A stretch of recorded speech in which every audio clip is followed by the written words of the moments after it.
देश के सभी भाई बहनों को बहुत बहुत प्रणाम।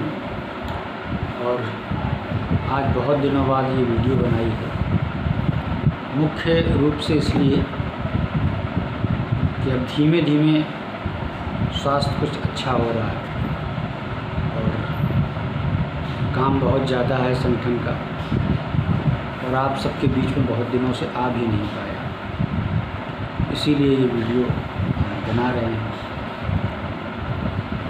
जल्दी आपके साथ लाइव भी होंगे। और इस वीडियो का मेन मकसद ये है कि आज की डेट में जितनी भी याचिकाएं, चाहे वो हाई कोर्ट हो या सुप्रीम कोर्ट,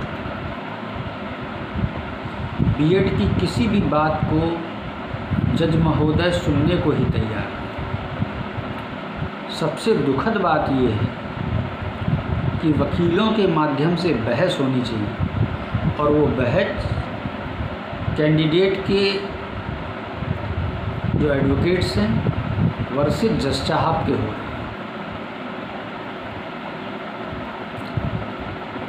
ये एक बहुत दुखद चीज़ है, जबकि पूर्व में या सही बैलेंस मामले में हमेशा जज साहब जिसकी तरफ से गलत होता है आर्गूमेंट उसको करते हैं। सवाल सरकार से पूछा जाना चाहिए कि आपने अगर विज्ञापन निकाला है और हमने अगर फाइनल जजमेंट में लिबर्टी देते हुए विज्ञापन की बात कही है, तो आपने ये फीस वापसी का आदेश किस विज्ञप्ति के, किस जियो के, किस सुप्रीम कोर्ट के आदेश के अनुसार किया, उसका लिखित प्रमाण यहाँ जमा करिए और इन अभ्यर्थियों को भी दिखाइए। उस विषय वस्तु पर बिल्कुल मौन हो जाते हैं। ये तो है आज की कार्यप्रणाली, न्याय प्रणाली। वरना न्याय में इतना समय लगता और सीधे से मामले में बिल्कुल खुले प्रश्न की किताब है।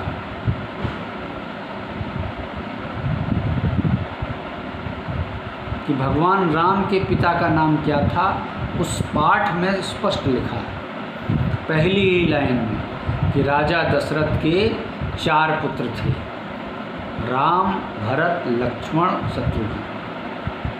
3 रानियां थीं, अयोध्या के राजा थे। इस पाठ में स्पष्ट लिखा हुआ, और प्रश्न पूछ लिया है कि राम के पिता का नाम क्या था। चाहे याद कर लो, चाहे पाठ पढ़ लो, चाहे नकल मिला लो। खुली शिक्षा प्रणाली किसकी थी? सरकार की। मिला लो नकल, उत्तरमाला से देख लो, अंधे से पढ़वा लो, गूंगे से पढ़वा लो, अनपढ़ से पढ़वा लो, जटमूर्ख से पढ़वा लो, अपढ़ से पढ़वा लो। लेकिन यही प्रश्न जब वहाँ जाता है तो ये पूछा जाता है कि सबूत क्या है। अरे उसमें तो गलत भी लिख सकते हैं। डंडा हटा दो, देखो शाम वाली दवाई बन गई। कहाँ तुम लगाए फिर रहे हो दशरथ के बड़े बेटे का नाम क्या था या राम के पिता का नाम क्या था? वो ठीक नहीं है, वो गलत किताब छप गई। और जो सरकार कह रही है वो ठीक है। ये गेम चल रहा है। ये पूछना चाहिए कि विज्ञापन निकाला किसने भैया, और कौन है वो जिसने 500 रुपये हर जिले के दिए, और किस लिए लिए थे, और हमने जो आदेश दिया उसका क्या हुआ? क्या हमारे आदेश की कोई वैल्यू नहीं? लिबर्टी तो गई तेल लेने। पहले ये बताओ कि जो हमने कहा था कि विज्ञप्ति और इनको इंक्लूड करते हुए कहाँ है विज्ञापन?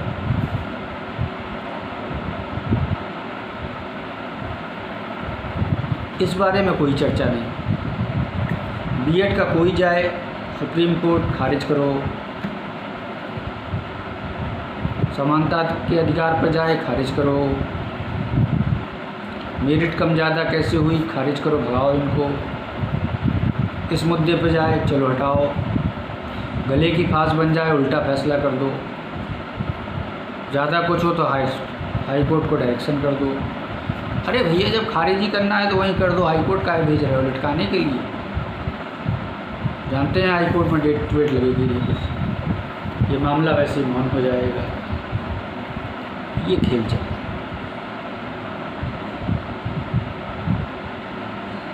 और उल्टे कार्यक्रम का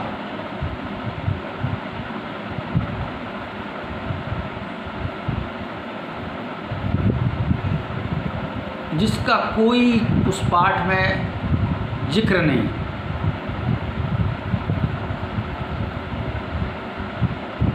जिसका कोई नामो निशान नहीं, जिसका कोई ओर छोर नहीं, जिसका पूरी दुनिया में विद्वानों को, अपढ़ को, मूर्ख को, किसी को कोई ज्ञान नहीं। स्वयं भगवान को भी ज्ञान नहीं होगा कि मेरे तोते का नाम क्या है। इस प्रश्न का जवाब है देखो सरकार के पास और जज साहब के पास। कि साहब वो जो है, हमने एक मीटिंग की और उस मीटिंग में ये निकाला है कि जो है इन अभ्यर्थियों का पैसा वापस कर दिया जाए। तो इसका जिक्र तो है। और जज साहब भी देखो, न्यायपालिका के चौकस पहरेदार, उसी दिन फैसला, सेम डे, जिस दिन याचिका दाखिल हुई, चूँकि आदेश क्या, वो सुनियोजित एक प्रोग्राम, जिस दिन याचिका दाखिल हुई 20 मिनट के अंदर कि हाँ भाई ठीक आदेश।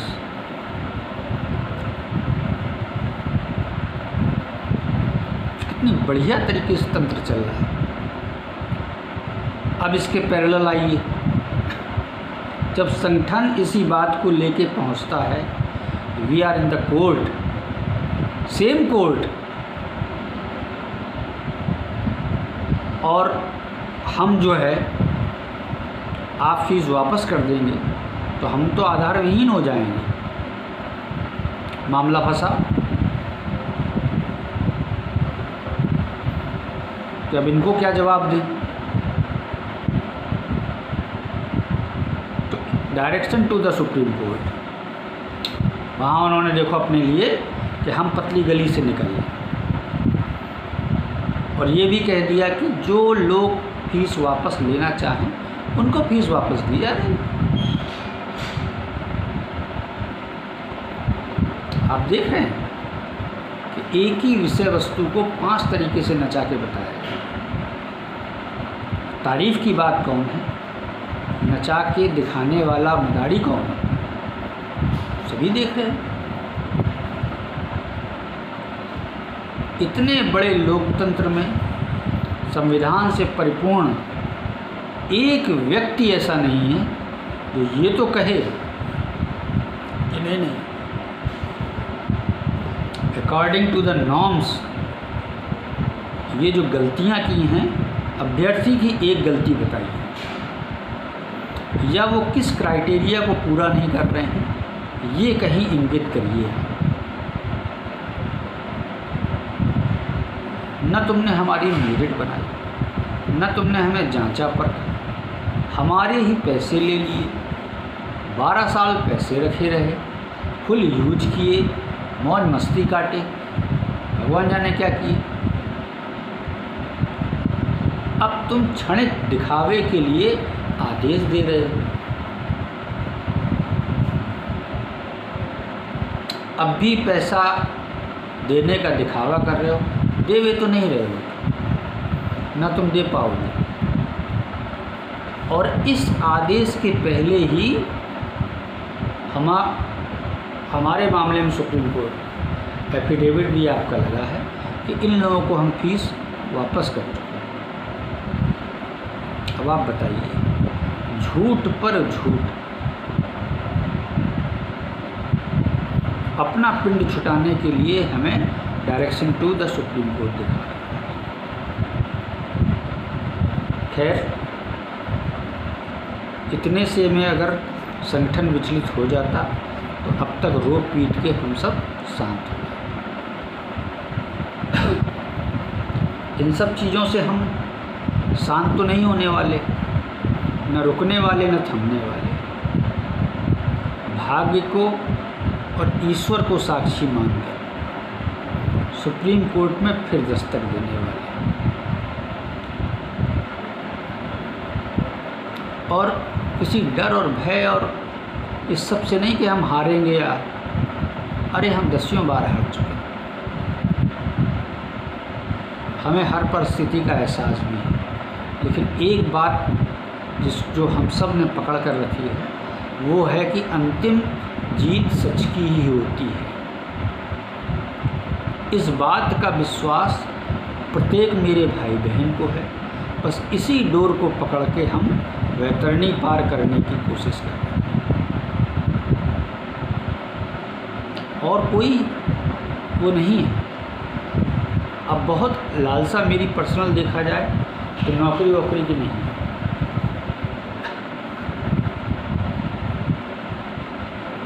मैं अपने इतने बड़े जो भी मैंने जिया है, मैं कभी बीमार नहीं रहा, 2 या 3 बार। आप सब मेरे अपने हैं, आपसे अपनी बात डिस्कस कर सकता हूँ।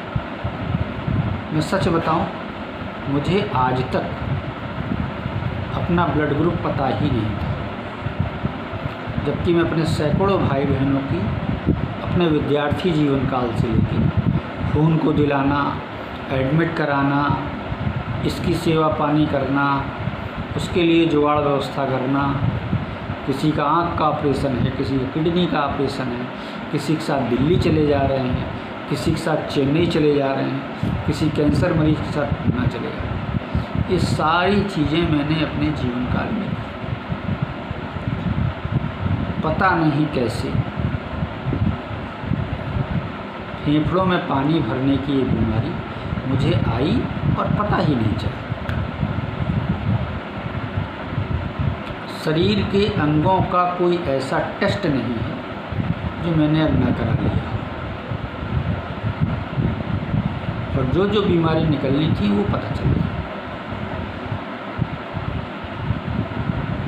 मगर हम सब, मैं बेसिकली बुंदेलखंड से बिलोंग करता हूँ, प्रेजेंट में भले ही लखनऊ रहता हूँ जीविका चलाने के लिए, लेकिन हम उस मिट्टी के बने हैं जिस मिट्टी में बहुत दम। डॉक्टर ने रिकवर होने का समय 6 महीने मुझे दिया, और मैं ये समझता हूँ कि मैं 1 महीने में अपने संगठन के कार्य लायक हो जाऊँगा। और आज पिछले दिनों में वाइस चैट में भी बोला, लगभग 20-25 मिनट मैंने अपने आप को आंक लिया कि जब मैं अपने भाई बहनों से संबंधित कोई कार्यक्रम प्रेषित करता हूँ तो मुझ में ऑटोमेटिक 100 गुना ऊर्जा आ जाती है। अभी चलने फिरने का उतना मादा नहीं है, सफ़र करने का। 1 महीने में सुचारू जैसे मैं पहले था, शायद वैसे हो जाऊँ। 14.5 किलो से ऊपर मेरा वेट लॉस हुआ इस बीमारी के कारण। 73-74 किलो का था, 61 किलो करीब। लेकिन 14-15 दिनों में मैंने 1.5 किलो इंक्रीज़ भी कर लिया। इसी से मेरा अनुमान है कि मैं लगभग 1 महीने में 4-5 किलो और गेन करूँगा। काफ़ी कुछ ताकत आ जाएगी शरीर में। लड़ने का मादा तो अभी भी बहुत है और आगे भी होगा। लड़ाई जब तक हम अपना अंत सुखद नहीं देख लेंगे तब तक छोड़ेंगे ओढ़ेंगे किसी को नहीं।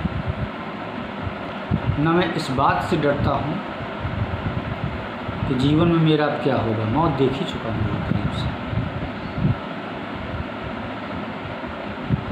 न मैं इस बात से डरता हूँ कि मेरा रिज़ल्ट क्या होगा।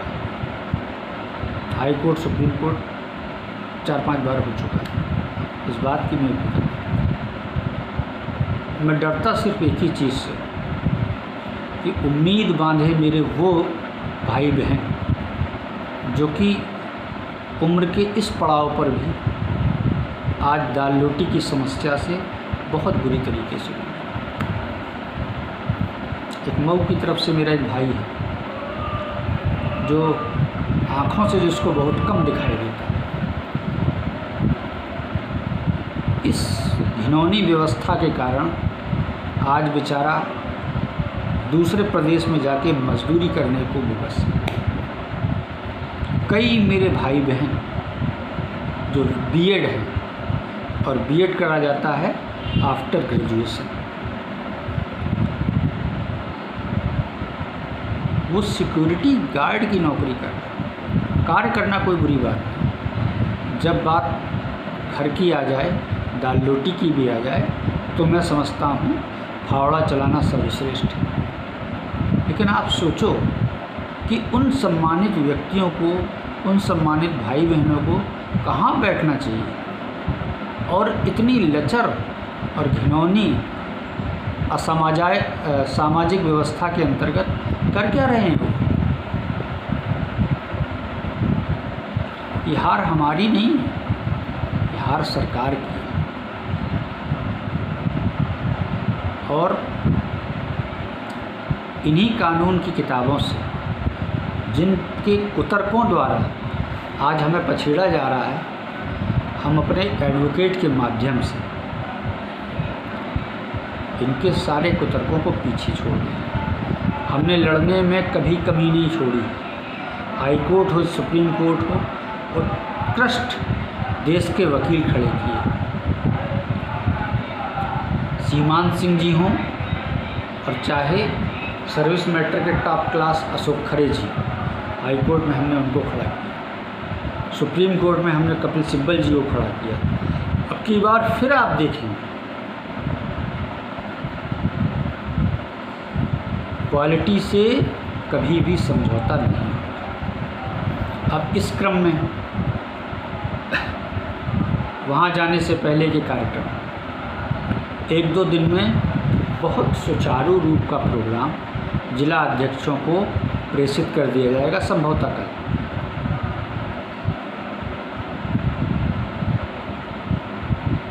सारे जिला अध्यक्ष अपने ज़िले में तब तक मीटिंग लेंगे। जो भाई बहन हमारे साथ हैं, संगठन पर विश्वास रखते हैं, उनके आप नाम, नंबर, डॉक्यूमेंट्स आप कलेक्ट करके, और तब तक आप अपनी फाइलिंग या जो भी आप तैयार करते हैं डॉक्यूमेंट्स लेके, वो तब तक के लिए तैयार हो ताकि आधा सारदर्दी का कार्यक्रम खत्म हो।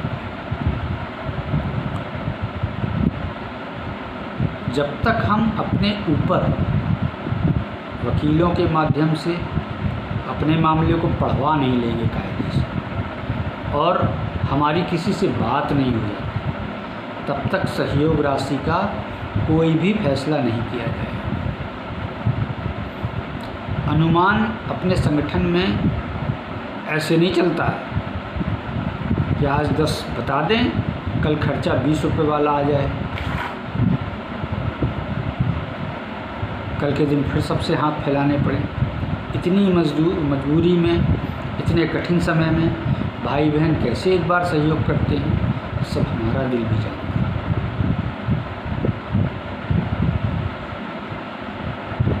इसीलिए संगठन अभी बहुत समय है, फाइलिंग करने के लिए 3 महीने का समय मिला। जल्दबाजी संगठन कभी नहीं करता है, या किसी के उतावलेपन में कि नहीं देर हो जाएगी, ये सब नहीं चलता है। बहुत सुनियोजित तरीके से, हर तरीके से सलाह लेके, पीछे भी कई लोग बहुत उत्तेजित हुए, क्या कभी देर हुई या कभी कोई नाम चूका। लेकिन अब ये पुरानी वाली गाथा जो है कि हम लखनऊ में जुड़े थे, हम कानपुर में जुड़े थे, हम यहाँ, ये सब बंद करो भैया, समझदार बनो। जहाँ की याचिका होती है वहीं के लिए सहयोग होता है, वहीं के लिए आपका नाम। सुप्रीम कोर्ट जाएंगे, फिर तरीके से अपने नाम देने पड़ेंगे, फिर तरीके से आपको सहयोग करना पड़ेगा। संगठन का जिन पर विश्वास आप लोगों का है वही लोग कृपया साथ आएं। ज़बरदस्ती, अंधा चुक्की, मन में द्वेष पाल के, कुछ और विचार रख के वो भाई बहन कतई ना आए। हम बिल्कुल नहीं चाहते हैं कि मन में आपके इंच मात्र भी कोई बात खटक रही हो और आप साथ आए। संगठन और भी तरीके से प्रयास कर रहा है, उस प्रयास में ज़रा सी थोड़ी सी बढ़ोतरी आए तो निश्चित आप सबको अवगत कराया जाएगा। ऐसा नहीं है कि संगठन सिर्फ कोर्ट के भरोसे बैठ के हाथ पर हाथ रखे बैठ जाए, कतई ऐसा नहीं। आप सब लोगों की एकता, आशीर्वाद और स्नेह के बल पर ही संगठन फल फूल रहा है। हमारे जैसे व्यक्तियों का तो अपने भाई बहनों का बहुत बड़ा एहसान। आप सबसे बात करके, आप सबसे रूबरू होके, लाइव आके पता नहीं कौन सी ऊर्जा मुझे मिल जाती। और आप ये जान लीजिए मेरे जीने का एकमात्र यही उद्देश्य भी है कि सिर्फ आपके चेहरे पर एक बार मैं मुस्कुराहट देखना चाहता हूँ और आपके हाथ में नियुक्ति पत्र देखना चाहता हूँ। मुझे कुछ भी ना मिले, मैं तो पहले भी कहता आया हूँ, मुझसे कोई सरकार, कोई अथॉरिटी लिखवा ले कि भैया हम इन सबको दे रहे हैं, तुम दूर दूर तक जो है नाता ना रखो। ज़्यादा कहोगे तो प्रदेश छोड़ के चले जाओ, तो मैं प्रदेश छोड़ के भी चला जाऊँ, इस तक मैं भी राजी।